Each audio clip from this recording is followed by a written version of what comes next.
नमो अर्हन्तारं नमो सिद्धारं नमो आर्याणं नमो अध्यायाणं नमो लोये सविशाहूरं मङ्गलं भगवान् वीरो गौतमो गणी मंगलम कुंद कुंदादियो जय धर्मोस्तु मंगलम सर्वमंगल मांगल्यम सर्वकल्याणकारकम प्रधानं सर्वधर्माणां जैनं जयतु शासनम् जैनं जयतु शासनं जैनं जयतु शासनम् नमः श्रीवर्धमानाय निर्धूतकलिलात्मने सालोकानां त्रिलोकानां यद्विद्यादर्पणायते यद्विद्यादर्पणायते।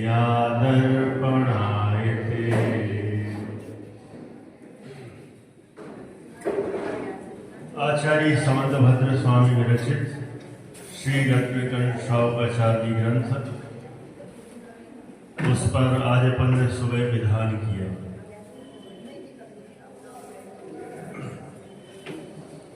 विधान जब हम करते हैं तो एक अलग भाव उत्पन्न होते हैं, पूजन करते हैं तो अलग भाव होते हैं, होते कि नहीं होते?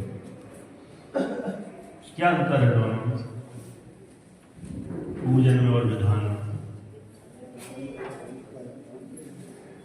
पूजन नॉर्मल हम रोज करते हैं तो लगता है ठीक है, ठीक छोटी है, और विधान कर लेते हैं तो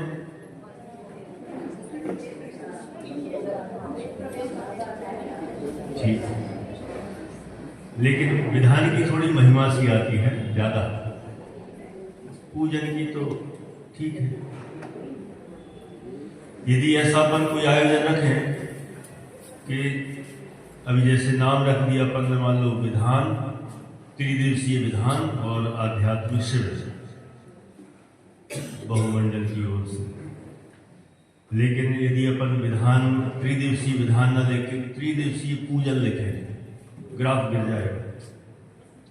गिरेगा? क्या लगता है? देखा जाए पूजन और विधान एक ही है सब, बस पूजन का ही विस्तार थोड़ा और डिटेल कर दो तो विधान बन जाता है। और क्या है, पूजन में भी भगवान का गुणानुवाद है, देव शास्त्र का गुणानुवाद है, विधान में वही होता है। इसमें थोड़ा विस्तार से हो जाता है, कुछ पेज बढ़ जाते हैं, विधान नाम पा जाता है। विधान कभी कभी होते हैं, पूजन तो रोज हो जाती है, इसलिए भी कभी कभी होते हैं तो विधान की महिमा विशेष आ जाती है। जबकि है दोनों लगभग एक ही जैसे, कोई खास ऐसा अंतर है नहीं, बस संक्षेप और विस्तार का ही अंतर जानना। पूजन संक्षेप में होती है और विधान थोड़ा विस्तार में होता है, इतना ही विशेष हम जानते हैं। आज हमने श्री रत्नकर्ण शावकाचार्य ग्रंथ का विधान किया। जनरली हम देवशास्त्र गुरु पूजन करते हैं, पंच परमेश्वरी की पूजन करते हैं, और भी अनेक अनेक जगह की पूजन, जहाँ जहाँ जो जो भी पूज्य पद हैं उनकी पूजन करते हैं। नव देवताओं की पूजन करते हैं, 24 तीर्थंकरों की पूजन करते हैं, सिद्ध परमेश्वरी की पूजन करते हैं, और किसी के नए नए भाव उत्पन्न हुए तो चलो पंचमेरु की पूजन कर लेते हैं। पंचमेरु में कोई पर्वतों की पूजन नहीं करते हैं, नाम भले ही रखा हो पंचमेरु की पूजन, लेकिन उसमें पंचमेरु की नहीं होती है। पंचमेरु में विराजमान जो जिनालय है, जिन मंदिर है, उनकी पूजन होती है। नंदीश्वर द्वीप की पूजन, तो नंदीश्वर द्वीप की पूजन होती है। तो फिर तुम्हारे जम्बूद्वीप ने क्या बिगाड़ा? जम्बूद्वीप पूजन देखो। भरत क्षेत्र ने क्या बिगाड़ा? भरत क्षेत्र पूजन देखो। भारत देश ने क्या बिगाड़ा? भारत देश की पूजन देखो। खंडवा ने क्या बिगाड़ा? खंडवा पूजन देखो। नाम क्षेत्र का आ जाता है, लेकिन इस क्षेत्र की नहीं, एक्चुअल में क्षेत्र में विराजमान जो जिनबिंब है, देवशास्त्र गुरु है, उनकी पूजन होती है। सम्मित शिखर पूजन भी सुनी होगी, पर्वत की पूजन है। पर्वत तो एक इंद्रिय जीव है, उसकी कोई पूजन होती है, लेकिन पढ़ी होगी आपने, की कभी श्री सम्मित शिखर पूजन की है। अपन जब महागिरी चढ़ाते हैं तो श्री सम्मेद शिखर, गिरनारगिरी, कैलाशगिरी, चंपापुरी, पावापुरी, तो इन पुरियों को चढ़ाते हैं कि गिरियों को चढ़ाते हैं? न गिरी को चढ़ाते हैं और न पुरी को चढ़ाते हैं। उनमें विराजमान जो पूज्य पद हैं उनको हम अर्घ चढ़ाते हैं। तो यहाँ की जो हमने पूजन की है, देव शास्त्र गुरुओं में से एक जो विधान किया है, देव शास्त्र गुरु, उनमें शास्त्र की मुख्यता से शास्त्र में भी रत्नकर्ण श्रावकाचार्य ग्रंथ की पूजन की है। ठीक है, रत्नकर्ण श्रावकाचार्य का विधान किया है। यहां पर अपने सम्मेद जी कह रहे हैं, सुनना प्रश्न सभी के काम का है। उन्होंने कहा जिस भूमि से सिद्ध हुए तो भूमि पूज्य नहीं है। वो प्रश्न है,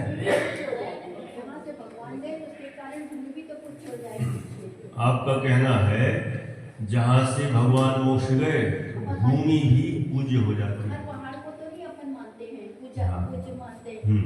सतपुड़ा पहाड़ है, ये पहाड़ को कहाँ मानते हैं? हाँ, बहुत अच्छा तर्क दिया। सतपुड़ा पहाड़ है, उनको पूज्य नहीं मानते हैं। सम्मेद शिखर जी है, गिरनार जी है। अच्छा मुझे बताओ, दुनिया का 2.5 द्वीप का ऐसा कौन सा कण है जहां से मोक्ष नहीं है? पूरे ही सिद्ध क्षेत्र है, बचा क्या? तो इसलिए कोई पर्वत विशेष और कोई सामान्य ऐसा तो कुछ है नहीं। 2.5 द्वीप से सब जगह से सिद्ध बनते हैं, तो फिर सारा 2.5 द्वीप ही पूज्य है। इसलिए तो 2.5 द्वीप विधान लिखा। 2.5 द्वीप विधान नहीं, एक ही बार में पूरा हो जाएगा। ये जहां से मोक्ष गए, सिद्ध बने, उन पर्वतों को पूज्य कहने की औपचारिक परंपरा है। नहीं तो सूरज चांद जो पूज्य है, जो सूरज चांद पूज्य है, वहां पर भी कृत्रिम चैत्यालय है, पूज्य है कि नहीं है? सूर्य चंद्रमा, इसलिए तो बहुत लोग सूर्य नमस्कार करते हैं, करते कि नहीं करते? सूरज चांद पूज्य नहीं है। सूरज चांद के अंदर जो अकृत्रिम चैत्यालय है वे पूजनीय है। सूर्य चांद तो एक इंद्रिय जीव है, एक इंद्रिय पृथ्वी काय के जीव है। सूर्य, चंद्रमा, ग्रह, नक्षत्र, तारे सब एक इंद्रिय जीव है। लेकिन जहां से जो व्यक्ति पूज्य हो जाता है, जो वीतरागता युक्त हो जाता है, उस स्थान की भी महिमा गाई जाती है, इसलिए उस स्थान को भी पूज्य कह दिया जाता है। लेकिन सूक्ष्मता में जाएंगे तो पहाड़ में क्या पूजता है? एक इंद्रिय है, ऐसी बात है। अब देखा जाए जिन मंदिर भी पूज्य है, 9 देवताओं में आता ना, पूज्य है? पूज्य है, फिर उसमें पैर क्यों रखते हो? यदि जिन मंदिर पूज्य है तो फिर जिन मंदिर में पैर मत रखो। हम पूज्य के ऊपर पैर रखते हैं, अच्छी बात है। जिन मंदिर क्यों पूज्य हो गया? भगवान विराजमान है, इसलिए जिन मंदिर पूज्य हो गया। और भगवान विराजमान है का मतलब भगवान में वीतरागता विराजमान है। उस वीतरागता के कारण भगवान पूज्य हुए, और जहां ऐसे भगवान विराजमान हो वो जगह पूज्य हो जाती है। चरण चिन्ह पूज्य होते हैं किसी के? बोलो, चरण चिन्ह पूज्य होते हैं? शिखर जी में तो चरण चिन्ह ही चिन्ह है, और भी कई जगह चरण चिन्ह। आजकल तो जहां देखो वहीं चरण चिन्ह बन जाते हैं। तो बताओ, चरण चिन्ह पूज्य है? एक्चुअल में तो सूक्ष्मता विचार करें, वीतरागता, सर्वज्ञता, ये गुण पूज्य होते हैं। वे गुण जिनमें हो वो व्यक्ति भी पूजनीय हो जाता है, और वो जहां पर स्थित था इसलिए उस जगह को भी उपचार से पूजनीय कह दिया जाता है, इसलिए भी पूज्य हो जाता है। अभी तो अपन बात इस पर करते हैं, नहीं तो सारा विषय इसमें निकल जाएगा। बात करना है श्री रत्नकरंद श्रावकाचार्य ग्रंथ। ये शास्त्र है, जिनवाणी है, ये वीतरागता की पोषक है। सर्वज्ञ भगवान के द्वारा जो क्रम से गौतम गणधर जी और आचार्यों की परंपरा से क्रम से जो विषय आया है उसे इसमें लिखा गया है, इसलिए यह ग्रंथ भी महान है, पूज्य है। ऐसा ग्रंथ जो मुख्यता से श्रावकों के लिए लिखा गया है। किसके लिए लिखा गया? श्रावकों के लिए। यद्यपि भावना तो हम सबकी यही होना चाहिए पुरुष वर्गों में कि हम तो मुनि बने। मुनि बनने की भावना ही सर्वोत्तम भावना है। महिला वर्ग को एक ही भावना हो कि इस जीवन में आर्यिका के व्रत अंगीकार करें, वही सर्वोत्तम कार्य है। क्योंकि मनुष्य भाव संयम धारण करने के लिए मिला है, गृहस्थ जीवन जीने के लिए नहीं। कितनी सी तो आयु है, 50, 60, 70, 80, अब तो 100 भी नहीं है। कोई जी ले तो कोई मतलब का नहीं है। अधिक आयु प्राप्त करके भी वो अर्धमृतक सम बूढ़ापनो ऐसा जीवन निकलता है, इसलिए वह जीवन भी कोई खास काम का नहीं है। 8 साल की उम्र से लेकर, कब से? 8 साल। 8 के पहले का भी कोई काम का नहीं है मनुष्य जीवन। क्यों नहीं है काम का?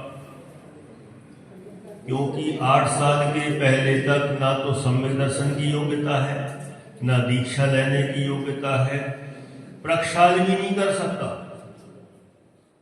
8 के बाद ही अभिषेक प्रक्षाल कर सकता है, उसके पहले व्यवस्था नहीं है। मुनि जीवन माने दीक्षा नहीं ले सकता, माने धर्म आराधना कुछ कर ही नहीं पा रहा है, तो वो 8 साल के पहले तक का जीवन मनुष्य होकर भी मनुष्य जैसे काम का नहीं है। 8 साल से ऊपर तक जितना जीवन, जब तक हमारी इंद्रियां शिथिल नहीं होती हैं, बराबर काम करती हैं, जागरूक रहती हैं, वह मनुष्य भाव उपयोगी है, और उसमें संयम धारण करने की भावना होनी चाहिए। कदाचित संयम धारण ना कर पाए तो फिर श्रावक के व्रत अंगीकार करना, फिर नीचे पर स्टेज पर आना। शास्त्रों में तो ऐसा लिखा है कि जो मुनि बनने की शिक्षा ना देकर श्रावक बनने का उपदेश दे, श्रावक के व्रतों का पालन करने का उपदेश दे, वह उपदेश देने वाला भी कौन है? दंड का पात्र है।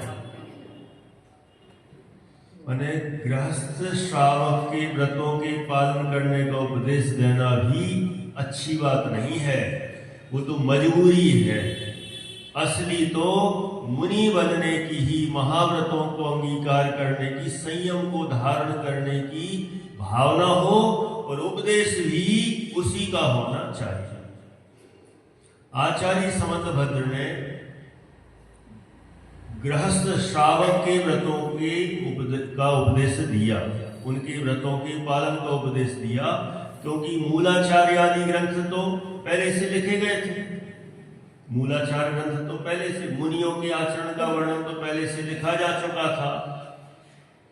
तो अब श्रावक किस तरह से अपना गृहस्थ में रहकर अच्छे से जीवन व्यतीत करें, धर्म आराधना कर सकें, उसके लिए उन्होंने ग्रंथ लिखा, जिसका नाम है रत्न करंड श्रावकाचार। रत्न मतलब रत्नत्रय, सम्यक दर्शन ज्ञान चारित्र। करंड माना होता है पिटारा, जिसमें वो रत्न रखे रहते हैं, पिटारा। और श्रावकाचार, श्रावक, श्राव 3 अक्षर है श्रावक में। श्राव माने श्रद्धावान, विवेकवान और क्रियावान, ये तीनों चीजें ही जिसमें हो उसे श्रावक कहते हैं। माने रत्नत्रय का धारी ही वास्तव में सच्चा श्रावक कहलाता है। और श्रावकों में 5वें गुण स्थानवर्ती व्रती श्रावक ही श्रेष्ठ हैं। यद्यपि चतुर्थ गुण स्थान वाले भी श्रावक कहे जाते हैं, वो अविरति कहलाते हैं। इसके नीचे क्या होगा? जो मिथ्या दृष्टि होंगे वे कौन कहलाए? श्रावक है। वे तो यदि जैन धर्म का पालन करते हो तो उन्हें उपचार से श्रावक कह देते हैं। सूक्ष्मता में जाएंगे तो वे श्रावक भी नहीं है। श्रावक तो ज्ञानी ही होते हैं, सम्यक दृष्टि होते हैं, और 5म गुण स्थानवर्ती ही श्रावक होते हैं। रत्नकर्ण श्रावकाचार्य ग्रंथ में 5वें गुण स्थान वाले श्रावकों की चर्चा की। गुण स्थान तो थोड़ा बहुत जानती होंगे ना सब, कितने होते हैं गुण स्थान?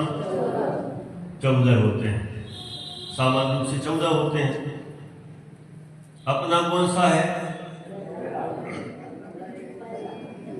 क्या कॉन्फिडेंस से बोलते हैं, गर्व से कहो हम पहले नंबर के।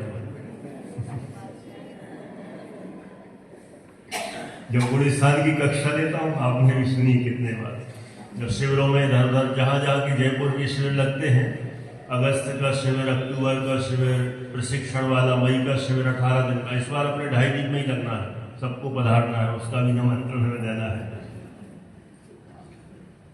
वहाँ सब जगह जहाँ क्लास लेते हैं तो बहुत लोग तो परिचित आते हैं, कई लोग नए से आ जाते हैं पहली बार। तो उनसे जब बात करते हैं गुण स्थान कितने होते हैं तो कई लोगों को नहीं पता, तो हम बताते हैं 14 होते हैं। फिर उनसे पूछते हैं कि बताओ आपका कौन सा है, तो कई लोग पता क्या बोलते हैं, देखो पंडित जी हम तो ज़्यादा कुछ जानते नहीं हैं, हम तो ठहरे अज्ञानी, देखो हमारा तो आखिरी नंबर का होगा, पहला नंबर तो आपका ही होगा।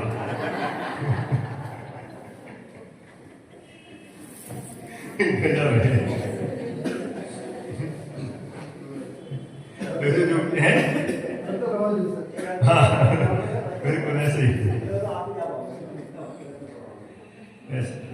तो जो ज्यादा नहीं पढ़ते या नहीं समझते हैं उनके लिए तो ऐसे चलता है। लेकिन यहाँ तो मुझे लगता है थोड़ा बहुत इतना अभ्यास है, रोज की स्वाध्याय सभाएं भी चलती हैं और जो रोज में नहीं बैठते वे भी कहीं ना कहीं थोड़ा थोड़ा सा तो पढ़ ही लेते होंगे, इतना तो अभ्यास होगा। क्योंकि खंडवा बहुत प्राचीन 150 साल पुराना आपका मंदिर है और यहाँ का नाम तो बहुत जगह है, सब लोग जानते हैं, खूब शिविर लगते। अभी बीच में भले ही हल्का फुल्का थोड़ा सा गैप पड़ा, लेकिन अब फिर से क्रांति चालू हो रही है कि अब एक क्रांति की शुरुआत हुई तो बराबर आगे भी चलती रहनी चाहिए। ये हमें आज ही संकल्प करना चाहिए कि अभी ये शुरुआत की 3 दिन की, उसके बाद ऐसे ही साल में 2-3 ऐसे चलते रहे। क्योंकि यदि ऐसे चलते रहेंगे तो कोई भी कहीं पथ भ्रष्ट हो रहा होगा तो वो घूम फिर के इस बहाने आ ही जाए। देखो यदि ये कार्यक्रम नहीं रखते तो अभी क्या कर रहे होते सब, चौके में लगे होते सब और बाकी दुकान में लगे होते सब। क्यों जम्मू भाई क्या कर रहे होते? यही चला, अच्छा रील देखते हैं मोबाइल चलाते, सही बात है। हाँ तो यही चल रहा होता, खाली बैठे हो तो यही काम करते, और नहीं तो अपने कोई कमाई का काम करता, कोई बनाने का काम करता, ऐसे ही जीवन निकल जाता है। लेकिन यदि कार्यक्रम होते तो इस बहाने यहाँ जुड़ते हैं। देखो साधर्मी साधर्मियों से मिलते हैं, परस्पर में थोड़ी सी गप्पे भी होती होंगी, कोई बात नहीं, लेकिन बीच बीच में धार्मिक चर्चा आती है। और अन्य जगह जाओ, अन्य समाज में जाओ, समाज मतलब जैनों में जाओ, तो वहां काय की चर्चा होगी? कोई धर्म नाम की चीज, ग्रहित मिथ्यात्व की चर्चा होगी तो, नहीं तो हाउ टू अर्न मनी, पैसा कैसे कमाएं, मकान कैसे बनाएं, संयोग कैसे जुटाएं, अच्छे से तैयार कैसे हों, अप टू डेट कैसे हों, समाज में कैसे जिए, इसके अलावा कुछ भी नहीं है। हम तो कहते जैन मात्र जितने भी हम हैं साधर्मी बैठे हुए हैं, ये सब परस्पर में मिलते हैं, ये बहुत बड़ा काम हो जाता है। क्योंकि कोई पथ भ्रष्ट नहीं करेगा, किसी को ये उपदेश नहीं देगा कि क्यों आपने पी क्या, नहीं पी हो तो चलो आज यहां कोई चर्चा करेगा? कोई नहीं करेगा। चलो खोलो पाउच निकालो, थोड़ा सा गुटखा हो जाए, थोड़ा चलो बीड़ी सिगरेट हो जाए, कोई बात करेगा? कोई नहीं करेगा। जैन है तो वह, मैंने पहले कहा, थोड़ी सी गप भी लगा लेगा, लेकिन घुमा फिरा के जो भी बात करेगा धर्म की बात होगी, फालतू धर्म की सप्त व्यसनों की चर्चा किसी भी रूप में नहीं होगी। इसलिए इस तरह के कार्यक्रम करना ही चाहिए। हम देखो इस बहाने विधान भी कर रहे हैं, विधान के निमित्त उस पर स्वाध्याय भी कर रहे हैं, चर्चा भी कर रहे हैं, तो हमें वही विषय सुनने को मिल रहा है, समझने को मिल रहा है। नाम ही कितना अच्छा रखा, रत्न करंड श्रावकाचार, 5वां गुण स्थान। ठीक है, 14 गुण स्थानों में से कौन से गुण स्थान में बात करना है? 5वां। तो हम यदि कदाचित पहले में हो तो गर्व ना करें, खुश ना हो, क्योंकि पहले गुण स्थान में रहना ही वास्तव में अपराध है। कोई हम महान काम नहीं कर रहे हैं। वास्तव में यदि मिथ्या दृष्टि है, शरीर को अपना मानते हैं, तो हम कोई अच्छा काम नहीं कर रहे। हमें अपने आप पर ग्लानि का भाव आना चाहिए कि हमने इतना जीवन निकाल दिया, अभी तक शरीर भिन्न है, आत्मा भिन्न है, ऐसा निर्णय नहीं किया। कहां किया?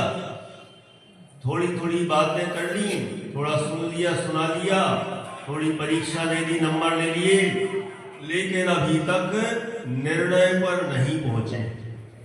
इसलिए उस निर्णय के लिए हमें प्रयत्न करना ही चाहिए। अब उसी के लिए अपन बात कर रहे हैं।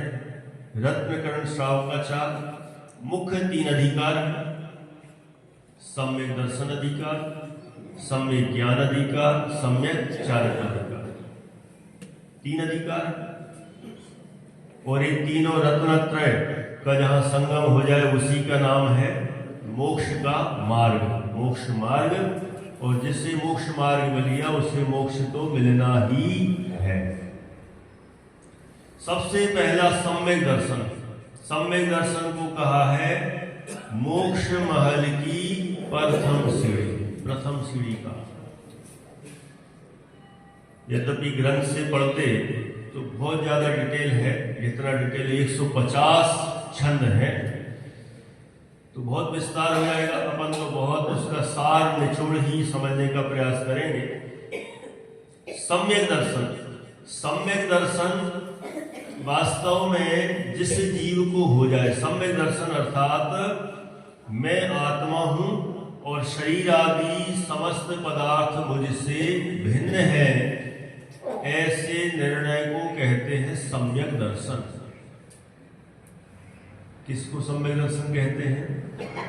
मैं आत्मा हूं और बाकी सब मुझसे भिन्न है। रत्नकर्ण शाहुकाचार्य जी में देव शास्त्र गुरु के श्रद्धान को सम्यक दर्शन कहा। श्रद्धानम परमार्थानाम माप्तागम तपोभृताम त्रिमूढ़ा कोणमष्टांगम सम्यक दर्शन मस्मयम। कि सच्चे देव शास्त्र गुरु का श्रद्धान ही वास्तव में सम्यक दर्शन कहलाता है। तो जिसे सच्चे देव शास्त्र गुरु का श्रद्धान है वही जीव वास्तव में अपने आत्मा का श्रद्धान कर सकता है। क्योंकि जिनेंद्र परमात्मा ने क्या बताया, गुरुओं ने क्या बताया, शास्त्र ने क्या बताया। देखो हमें ये तो पहले जानना है कि देव शास्त्र गुरु कौन है, ये तो हमें जानना है, लेकिन उन्होंने हमें क्या बताया ये जानना ज्यादा जरूरी है। हमने जान लिया जो वीतरागी सर्वज्ञ होते हैं वे देव हैं, जो उसी वीतरागता के मार्ग पर चलते हैं ये गुरु हैं, और जो उसी की पोषक होती है वो जिनवाणी कहलाती है। इनको तो जाना, लेकिन इन्होंने हमें क्या बताया वही भी तो जानना जरूरी है। तो ऐसे देव शास्त्र गुरु ने हमें मैं आत्मा हूं और शरीर आदि मुझसे भिन्न है यही बताया। तो जो ऐसा जान लेता है उसे सम्यक दर्शन प्राप्त हो जाता है।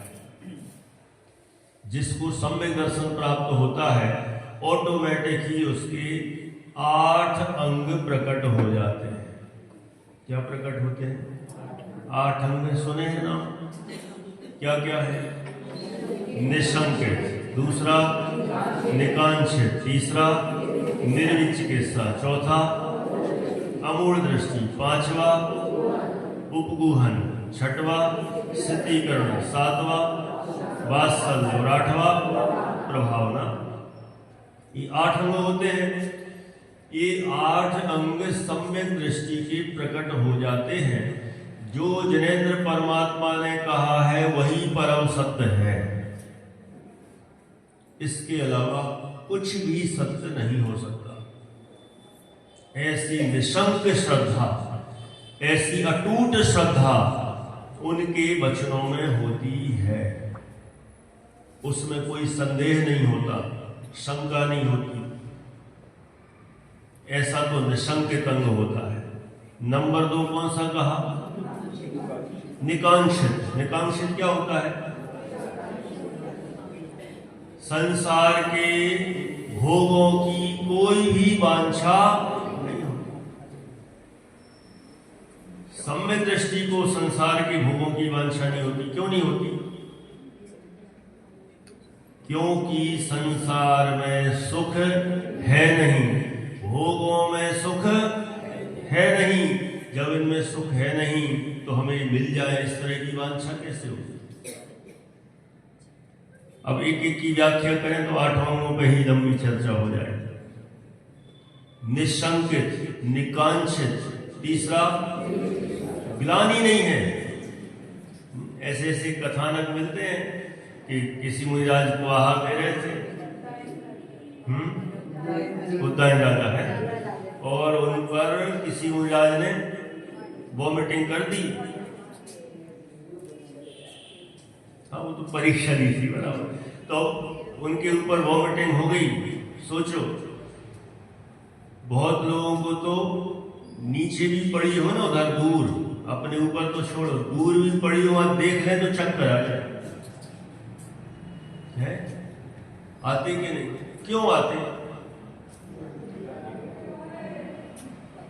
क्या क्या गंदगी है उसमें? कुछ गंदा है उसमें? क्या गंदा है? वो अन्न ही तो है जो भी बाहर पहले था, बस इतना रहा कि वो इधर जाके बाहर फिर से आ गया। वही चीज है जो पहले बाहर थी, वही अंदर जाके फिर बाहर आ गई, लेकिन है तो वही सब। तो जो ज्ञानी होते हैं ना, निर्विचिकित्सांग वाले, उनको तो वही चीज दिखाई देती है, बाहर था अंदर गई फिर बाहर आ गई, उसमें क्या नया हो गया?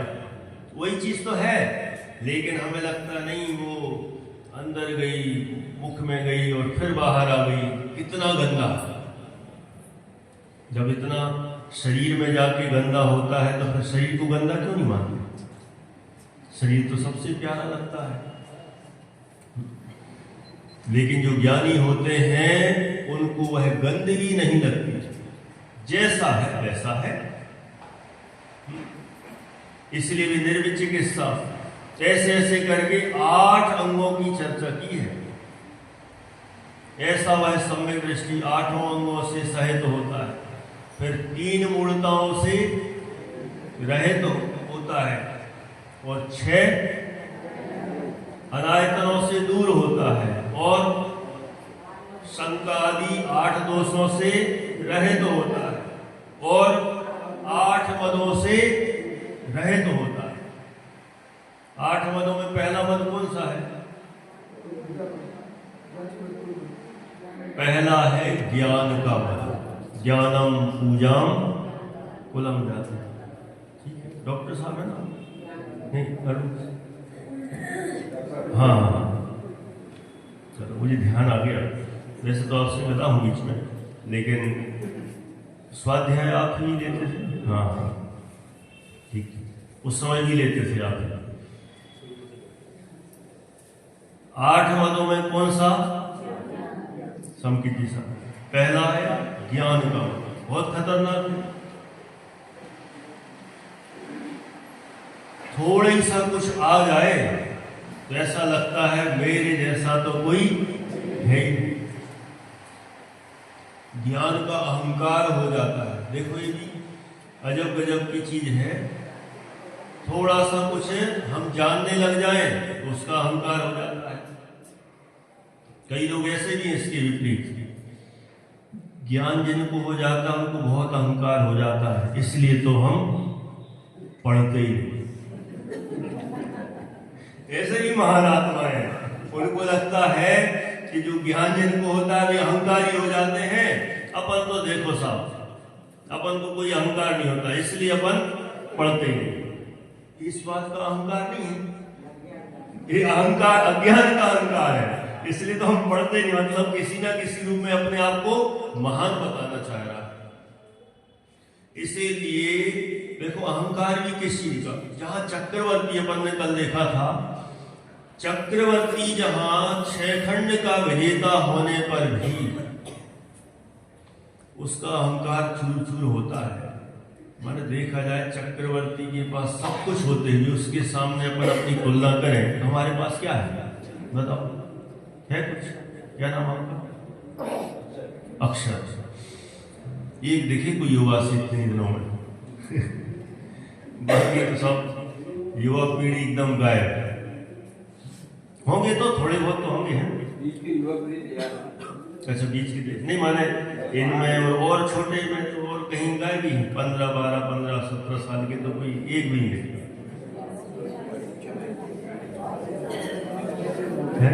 क्या नहीं, वैसे तो सब युवा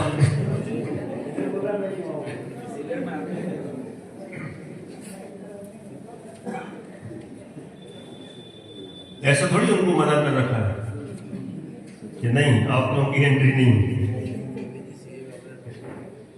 बस सोचो, विचार करें अपन तो कौन सी बात पे बात कर रहे थे? भरत चक्रवर्ती। भरत चक्रवर्ती के पास क्या नहीं है?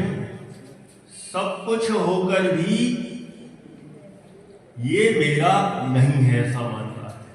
और हमने थोड़ा सा 1000 स्क्वायर फीट का प्लॉट खरीद लिया तो ऐसा लगता है हमारे पास तो बहुत बड़ी जमीन है। हमारा एक प्लॉट खंडवा में ही पड़ा है, एक इंदौर में ही। वाह रे वाह। और कहाँ है? देवलाली में भी।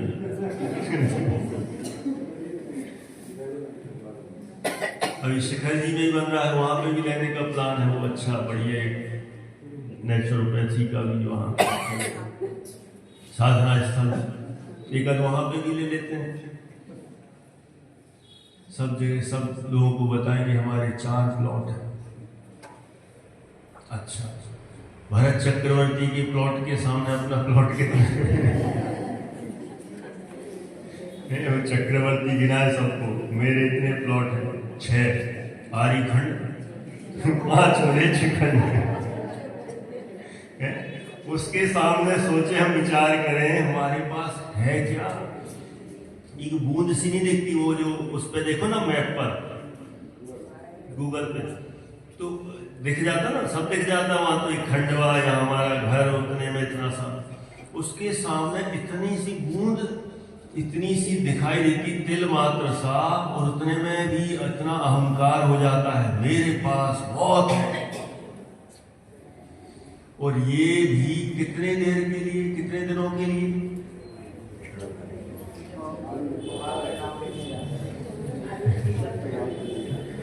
पहाड़ पे नाम लिखने जाता हूं 3 देर के लिए। इतना सा 25-50 साल तो वो बनाने में लग जाता है, और फिर कितना भोग पाते पता नहीं। अनेक लोगों को तो ऐसा देखा है खरीद ही है और चले गए। आप लोगों ने तो और ज्यादा देख ली होंगी, ज्यादा अनुभवी हैं इस मामले में। हमारा अनुभव आप लोगों के सामने कम पड़ जाएगा, लेकिन फिर भी बहुत जगह जाते हैं तो सब लोग अपनी अपनी चर्चाएं बताते हैं। उससे पता चलता है इनने 25 साल लगा दिए प्लॉट खरीदने में, मकान बनाने में, खरीद लिया, और अब बस शिफ्ट होने ही वाले थे, पहले ही चले गए। अब बताओ क्या किया हमने? इतना इतना कर करके हम जोड़ते हैं, जिसके लिए जोड़ते हैं, जैसा जोड़ते हैं, वो पूरा का पूरा वही का वही चला जाता है। और ये जीव कहाँ जाएगा कुछ पता है? जैसे परिणाम होंगे परिणामों के अनुसार जाएगा। यदि परिणामों में मलिनता रही, अशुद्धि रही, तो नरक निगोदों में भी जाएगा, और यदि परिणाम विशुद्ध रहे तो स्वर्गों में जाएगा। अभी मोक्ष का तो काम है ही। यद्यपि मोक्ष नहीं जा सकते, लेकिन मोक्ष का रिजर्वेशन तो करा ही सकते ना। ये व्यवस्था अच्छी है। कुछ तो छूट दी है भगवान ने। किसने? किसने? भगवान ने। ये शैली नहीं जमती, कुदरत ने। प्रकृति में चलो कम से कम ये व्यवस्था तो है। कौन सी? कि पंचम काल से मोक्ष भले नहीं हो सकता हो, लेकिन मोक्ष का रिजर्वेशन जरूर हो सकता है। और रिजर्वेशन किससे होगा? सम्यक दर्शन से होगा। ऐसा वह सम्यक दर्शन वास्तव में कहते हैं यदि चांडाल को भी हो जाए तो भी वह देवताओं के द्वारा पूजनीय प्रशंसनीय हो जाता है। चांडाल भी, जैन की बात नहीं कर रहे हैं, यदि चांडाल को भी हो जाए, उसको भी हो सकता है। सम्यक दर्शन में तो किसी को कोई बाधा है नहीं। हरिजन हो उसको हो जाए, चांडाल को हो जाए, संगी पंचेंद्रिय होना चाहिए, बस हो गया काम। इसलिए सम्यक दर्शन के लिए कोई बाधा नहीं। हमारा तो सबका एक कर्तव्य है, पहला सम्यक दर्शन तो सबसे पहले प्राप्त करें। शाम के प्रवचन से टैली मत करना, जिन्होंने कल सुना था वहां का विषय वहीं रहने देना, नहीं तो कोई कहे कि वहां तो बोल रहे थे कल सम्यक दर्शन, और अभी क्या बोल रहे हो? सम्यक दर्शन। सम्यक दर्शन विषय के अनुसार है। सम्यक दर्शन देखो, सम्यक दर्शन हुआ, सम्यक दर्शन होते ही सम्यक ज्ञान मुफ्त में मिलता है, उसमें कुछ नया करने की आवश्यकता नहीं। जो हमारा ज्ञान था सम्यक दर्शन होते ही वही सम्यक ज्ञान हो जाता है और आंशिक रूप से चारित्र भी प्रकट होता है। तो सम्यक दर्शन की इतनी महिमा गाई है। विद्या वृत्तस्य संभूति स्थिति वृद्धि फलोदया ना संत सती सम्यक्त्वे बीजा भावे तरुरवे। कैसा है सम्यक दर्शन? विद्या वृत्तस्य, विद्या मान सम्यक ज्ञान, वृत्तस्य मान सम्यक चारित्र, इनकी उत्पत्ति वृद्धि और फलोदय किसके बिना नहीं? सम्यक दर्शन के बिना नहीं।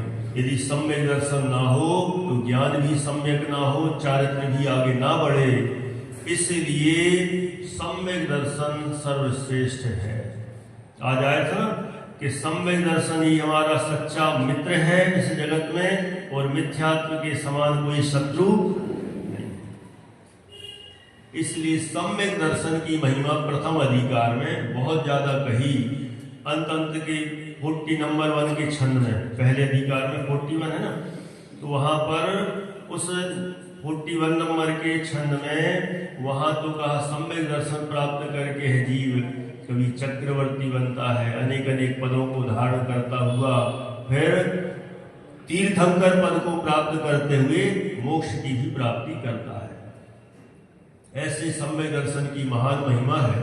सच में जितने भी हम यहाँ बैठे हुए हैं सबका एक संकल्प जरूर होना चाहिए। शिविरों का तो होता रहेगा, शिविर लगते रहेंगे, बीच बीच में भंग भी होंगे, ये तो संसार का स्वरूप है। फिर लगातार चलते रहेंगे, लेकिन इन सब के बीच में यदि हमने सम्यक दर्शन कर लिया उससे उत्तम कुछ नहीं होगा। इस सम्यक दर्शन की वास्तव महिमा है, क्योंकि सम्यक दृष्टि मरण करके नरक में नहीं जाता। वैसे तो मोक्ष ही जाए, कदाचित मोक्ष नहीं जा पाए तो कहाँ नहीं जाएगा? प्रथम नरक में सट भूज। वो तो प्रथम नरक इसलिए कहा,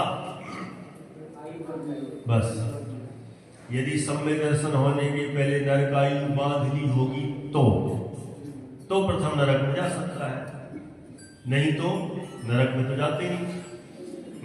व्यंतर नहीं होता, भवनवासी नहीं होता, ज्योतिषी नहीं होता, स्त्री पर्याय नहीं जाता, पृथ्वी कायक नहीं होता, जल कायक नहीं, अग्नि कायक नहीं, वायु कायक नहीं, वनस्पति कायक नहीं, 2 इंद्री 3 इंद्री चतुर्ंद्री असंगी पंच इंद्री, इनमें कहीं नहीं जाता। एक सम्यक दर्शन का इतना प्रभाव है। यदि सम्यक दर्शन ना हो तो जीव कहीं भी जा सकता है, और सम्यक दर्शन हो जाए तो कितनी जगह से सेफ हो ही है। अपन कहते हैं एक बार बंदे जो कोई ताही नरक पशु गति नहीं हुई। किसको बंदे? भाव सहित बंदे जो कोई, किसको? सम्य से घर जी को। कई लोगों ने तो 100 बार भी बंद लिया होगा। फिर अच्छा, मैं नरक और पशु गति को ही हटाना है बस। अरे हमें तो सबको घटाना है। इसीलिए वहां तो भाव सहित बंदे जो कोई पहाड़ी पे जाके 24 तीर्थंकर 20 तीर्थंकर के जो भी चरण चिन्हों को पूज ले, यदि विशुद्ध भाव से, वो भी पिकनिक टाइप का नहीं जाए।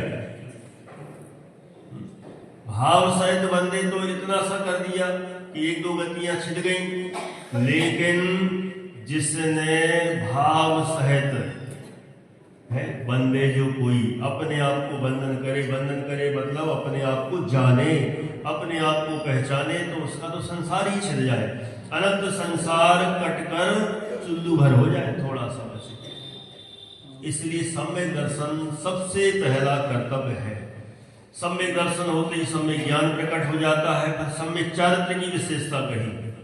सम्यक ज्ञान की तो फिर 4 अनुयोगों के रूप में प्रथमानुयोग, करणानुयोग, चरणानुयोग, द्रव्यानुयोग की चर्चा बहुत संक्षेप में की है। विधान में तो इतनी ज्यादा यहाँ पर नहीं आ पाई, अब कितना लिखे उसमें भी। सम्यक चारित्र की महिमा गाते हुए श्रावक के व्रतों की चर्चा की।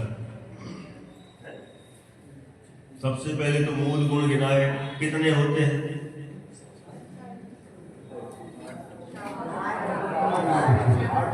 कितने? 8। मद्य मांस मधु त्यागी सहाणु व्रत। मैं इसलिए रुक जाता हूं कि कोई बोले तो पता चल जाए, हाँ इन्होंने पढ़ा है। मद्य मांस मधु त्यागी सहाणु व्रत पंचकम। तो मद्य मांस मधु का त्याग और 5, यहां तो लिखा है 5 अणुव्रतों का पालन। सहाणुव्रत, सह अणुव्रत, अणुव्रत पंचकम। देखो अन्यत्र तो लिखे हैं श्रावक के 8 मूल गुणों में मद्य मांस मधु और 5 उदुम्बर फल, 3 मकार और 5 उदुम्बर फल, इनका त्याग वो अष्टमूल गुण है। रत्नकर्ण श्रावकाचार्य में 3 मकार का त्याग, मद्य मांस मधु का त्याग और 5 अणुव्रतों का पालन, इसको 8 मूल गुण कहा। इसमें इनका पालन करता हुआ धीरे धीरे आगे बढ़े 12 व्रतों का पालन करता है। 12 व्रतों के नाम पता होंगे कौन से? 5 अणुव्रत, 3 गुण व्रत और 4 शिक्षा व्रत। तो 5 अणुव्रत कौन से? अहिंसाणु, सत्याणुव्रत, अचौर्याणुव्रत, ब्रह्मचर्याणुव्रत और परिग्रह परिमाण अणुव्रत। ये 5 अणुव्रत है, मतलब 5 पापों का एक देश त्याग, उसका नाम है 5 अणुव्रत। 3 गुण व्रत, दिग्व्रत, देशव्रत, अनर्थ दंड, विरति व्रत। अनर्थ दंड, विरति व्रत, ये 3 गुण व्रत है। दिग्व्रत, देशव्रत और अनर्थ दंड, विरति व्रत, ये 3 गुण व्रत कहे। और 4 शिक्षा व्रत कहे। शिक्षा व्रत 4 कौन सा? पहला सामायिक, दूसरा प्रोष्ठोपवास, तीसरा भोगोपभोग परिमाण और चौथा अतिथि संविभाग।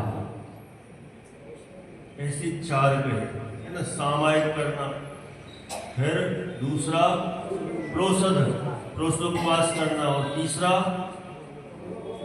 भोग और उपभोग का परिमाण कर देना। जो जिनको एक बार भोगा जाए वो भोग सामग्री, और जिनको बार बार भोग सकते हैं वह उपभोग सामग्री, उनका भी परिमाण करना। और अतिथि संविभाग, अतिथि को सम विभाग करके आहार आदि देना है।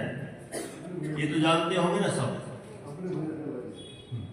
देखो अतिथि संविभाग मतलब जो गृहस्थ श्रावक होता है वो है अतिथियों के लिए।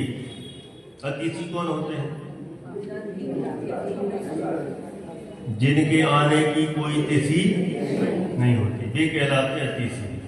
पहले अपन भी कहलाते थे अतिथि, अब हम सब अतिथि नहीं रहे। क्यों नहीं रहे? सबके आने की तिथि पहले से ही रिजर्व हो जाती है, फिक्स हो जाती है। जिसके घर जा रहे, जितने बजे भी जा रहे, तो वहां पहले से ही सूचना हो जाती है। पहले तो अचानक पहुंचते थे मामा के घर, भाई कौन आ गया, सरप्राइज मिलता था। अब तो कोई सरप्राइज नहीं, अब तो सरप्राइज मिले तो गुस्सा और आ जाता है। पहले से बताया नहीं, हम हिसाब से तैयारी कर देते थे। पहले से बता के आना चाहिए। इसका मतलब अपन लोगों में से तो कोई अतिथि रहा नहीं। असली अतिथि तो होते हैं हमारे मुनिराज आदि सब, जिनके आने की कोई तिथि निश्चित नहीं होती, वे अतिथि हैं। और उन अतिथियों के लिए संविभाग, संविभाग मतलब घर में गृहस्थ ने जो आहार तैयार किया है, किसके लिए? अपने लिए। किसके लिए? स्वयं के लिए, मुनिराज के लिए नहीं। मुनिराज के लिए बनाया तब तो वो उद्दिष्ट हो गया। अपने लिए जो तैयार किया है उसमें से ही विभाग करके जो मुनिराज को आहार में दे। उदाहरण के लिए यदि घर में 4 लोग हैं, ठीक है सचिन, और 4 लोग मान लो 5-5 रोटी लेते हैं, उदाहरण के लिए, ठीक है, 5-5 रोटी, तो कितनी रोटी बनेगी?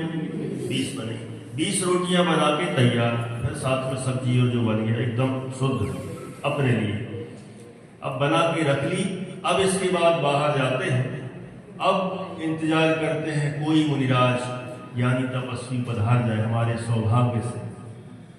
तो फिर इंतजार करते हैं दरवाजे पर, समय हो गया 10, 11, 12, मैंने जो भी। अब उस समय इंतजार किया, थोड़ी देर देखते रहे, निहारते रहे, हे भगवान, हे मुनिराज, हमारा सौभाग्य, आप पधारो, जो भी पधारे।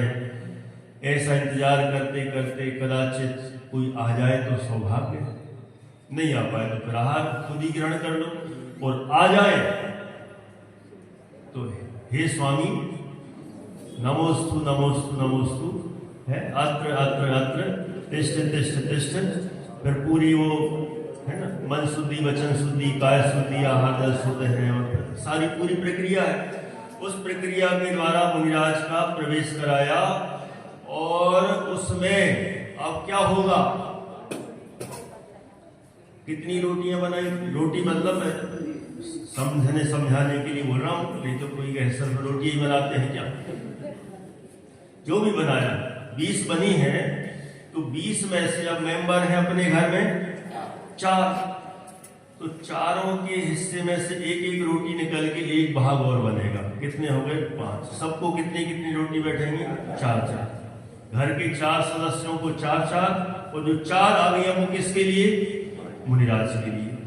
अतिथि समविभाग, अतिथि जो आ गया है वो मुनिराज, वो है अतिथि, और सम विभाग माने बराबर विभाग करके एक उसमें से लेके अब जो बचा, जो अपन ने निकाला, अब सबसे पहले मुनिराज को आहार में देना, और उसके बाद जो बचा है तो अपन आहार में देना। इसको कहते हैं अतिथि समविभाग। ये कौन कर रहा है? गृहस्थ कर रहा है, पंचम गुण स्थानवर्ती कर रहा है। ऐसे अतिथि समविभाग व्रत का अंगीकार करते हैं। सूक्ष्मता बहुत ज्यादा है, विस्तार बहुत है, समय कम है, थोड़ा सा और लेते हुए 5-7 मिनट में पूरा करते हैं। आज तो जल्दी ही हो गया अपना शुरू, इसलिए जल्दी पूरा ही करना पड़ेगा। सही है ना? नाश्ता तो सबने किया होगा, नहीं किया? आज तो चतुर्दशी भी नहीं, 10 लक्षण भी पूरे हो गए, तो किया ही होगा ना सबने। कोई बोलते ही नहीं सबने नहीं। अच्छा, इसलिए नहीं बोल रहे, तो कई लोग इसलिए नहीं बोल रहे होंगे कि इनने नहीं किया और हम कहें किया, तो अच्छा ही लगता।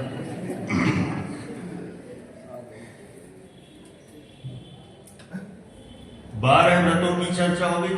12 व्रतों के द्वारा धीरे धीरे ये जो शिक्षा व्रत है, इस शिक्षा व्रत जो अंगीकार करता है गृहस्थ, वह तो मुनि बनने की प्रैक्टिस कर रहा है, अभ्यास कर रहा है कि अब उसको मुनि ही बनना है।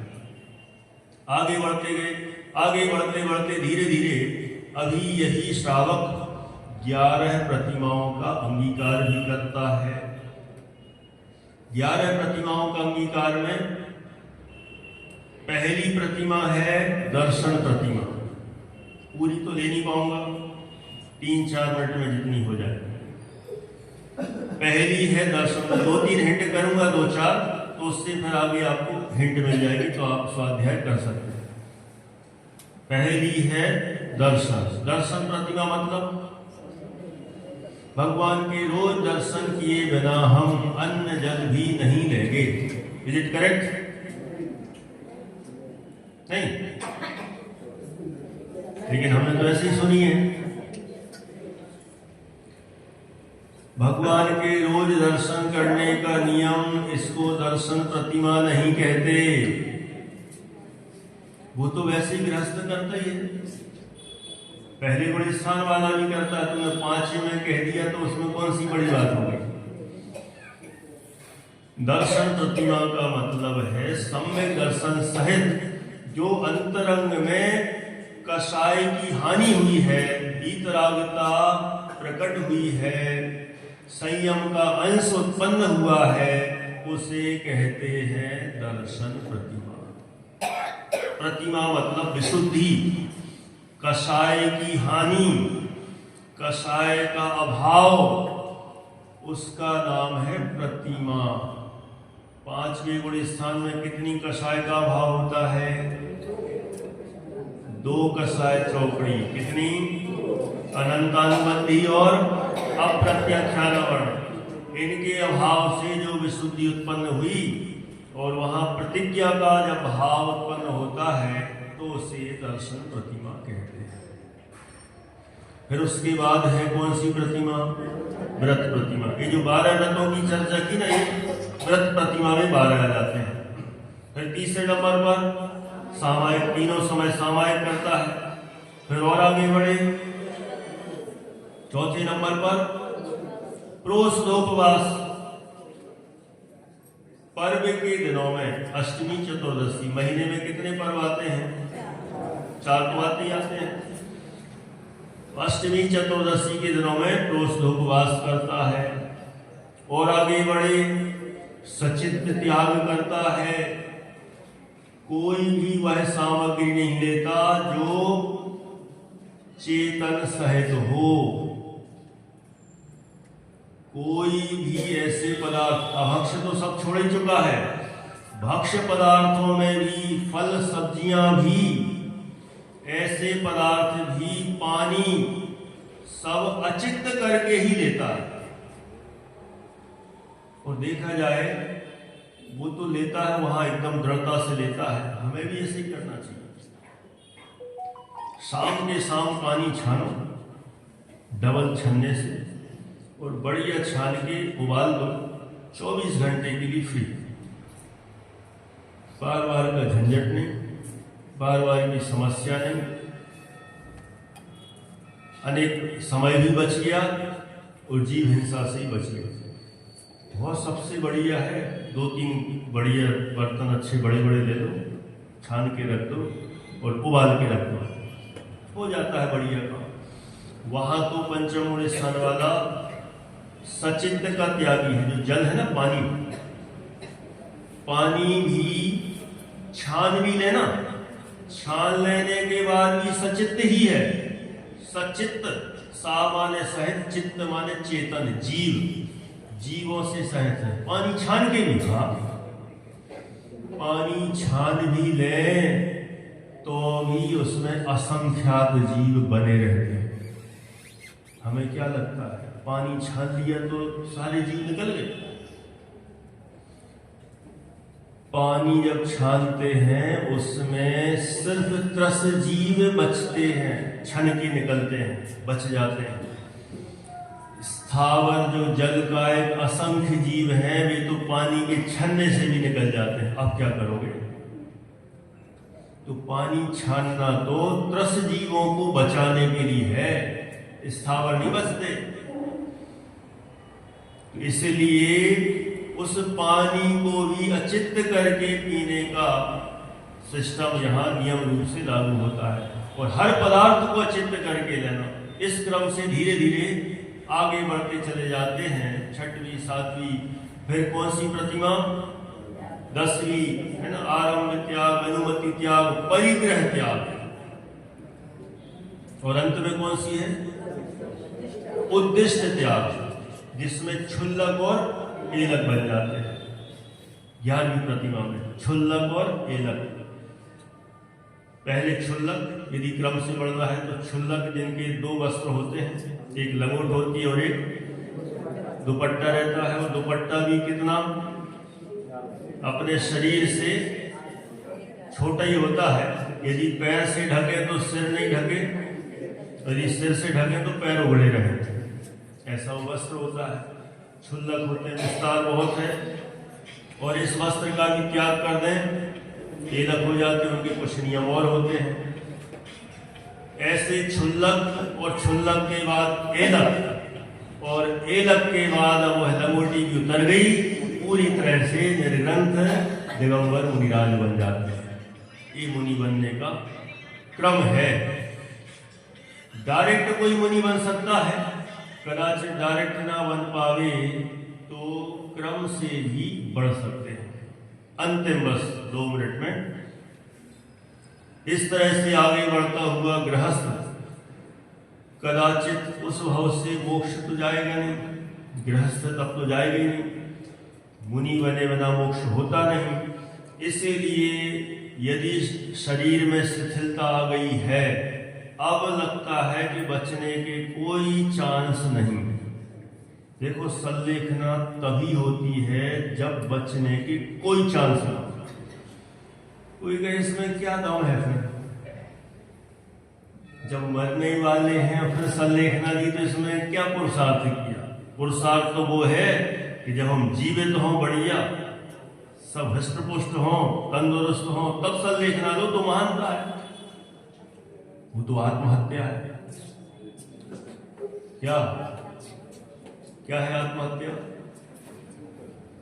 यदि हम व्यवस्थित हैं, मरने की कोई दूर दूर तक संभावनाएं नहीं दिखती, तो संलेखना नहीं लेनी चाहिए।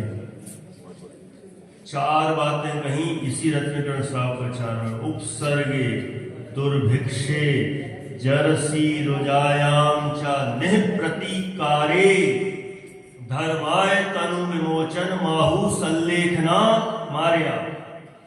क्या मतलब है इसका? जिसका प्रतिकार नहीं किया जा सकता, ऐसी 4 कंडीशन बने साहब। पहली, उपसर्ग आ जाए, अनंग सरा टाइप, अथवा कोई ऐसे मुनिराज हो कि ऐसी स्थिति बन जाए कि वो अजगर ने निगल लिया, अब बचने की कोई चांस नहीं, तुरंत समाधि मरना। यदि बचने के चांस होते तो नहीं लेते, अब पता चला आधा तो निगल लिया है, अब तो संभावनाएं है नहीं, ऐसे समय पर संलेखना लेना। दुर्भिक्षित, अकाल पड़ जाए, कि अब खाने पीने कुछ मिल ही नहीं रहा है, सब खत्म हो चुका है। वो 12 वर्ष का पड़ा था ना काल, ऐसे ही मान लो यहाँ पड़ जाता, अभी जो लॉकडाउन लगा था, क्या पता धीरे धीरे अकाल में परिवर्तित हो जाता, तो फिर संलेखना की तैयारी। अब बचने के कोई चांस नहीं, अन्न का एक दाना भी नहीं मिल रहा है, अब संलेखना। जरसी, बुढ़ापा आ जाए, ऐसा बुढ़ापा कि अब बस, अब बचने वाले नहीं है, माने ऐसी स्थिति बन जाए 90, 95, 98 साल के, अब शरीर भी इतना हो गया एकदम शिथिल कि अब कब जाए पता नहीं, और रोग आ जाए, ऐसा रोग कि जिसमें अब डॉक्टर ने भी कह दिया अब कोई चांस नहीं, सारे एंगल से पता कर लिया, उस समय भी संलेखना धारण की जा सकती है। इन 4 अवसरों पर उस समय अंतरंग में तो कषायों को क्रस करना और शरीर के प्रति ममत्व का त्याग करते हुए धीरे धीरे क्रम से आहार का, पानी का त्याग, उसकी विधि भी लिखी है सारी।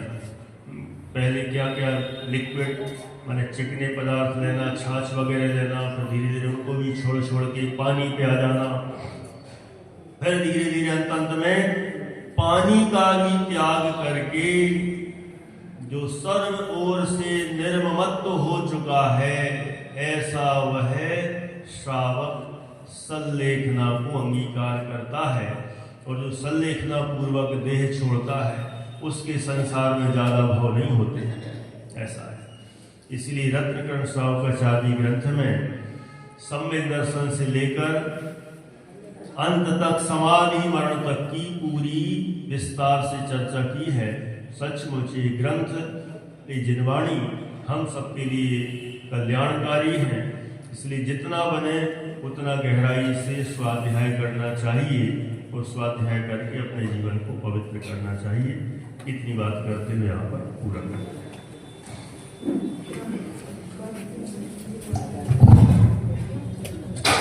दोपहर में आदरणीय हाँ परीक्षा भाभी जी के माध्यम